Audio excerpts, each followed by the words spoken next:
Հետաքրքիր է, դուք ոնց եք կարծում, Հայաստանի Հանրապետությունում ուժեղ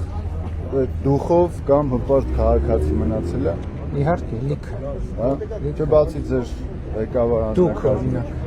ես вообще դուխով չեմ Ինչի՞ չի զգացում, որ արդեն հպարտել չեմ։ Ինչի՞։ Ես իմ երկրում իմ քաղաքում դուխով ու հպարտ Ինչի՞։ եմ, բայց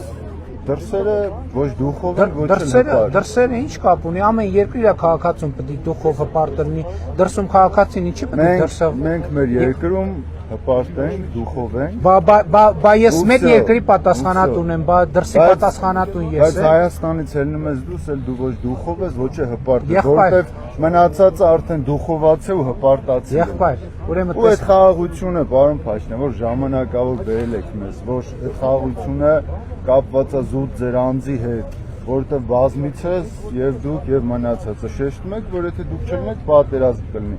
Բայց արդյոք մեզ պետք է այդպես խաղաղություն, եթե մի անձի հետ է կապված այդ խաղաղությունը։ Աստված ոչ արարած, ես երևի թե այդ ձեր ասածից հետո ամեն օր աղոթում որ ձեզ բան չլինի, հանգարց կռիվ չլինի։ Բա որ Աստված ոչ անի ձեզ մի բան լինի։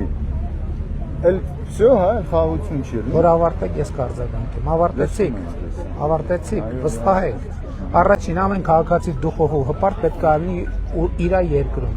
Ուրիշ երկրում դուխով ու հպարտ պետք է լինի այդ երկրի քաղաքացին։ Մնացած երկրում մենք հյուրի կարգավիճակում ենք եւ դուխով ու հպարտ լինելու շատ լուրջ սահմանը, այսինքն որ մեկը գա մեր երկրում, մեկը գա ստեղ ուրիշ երկրից, իրան դուխով ու հպարտ պահի ձեզ դուր կգա։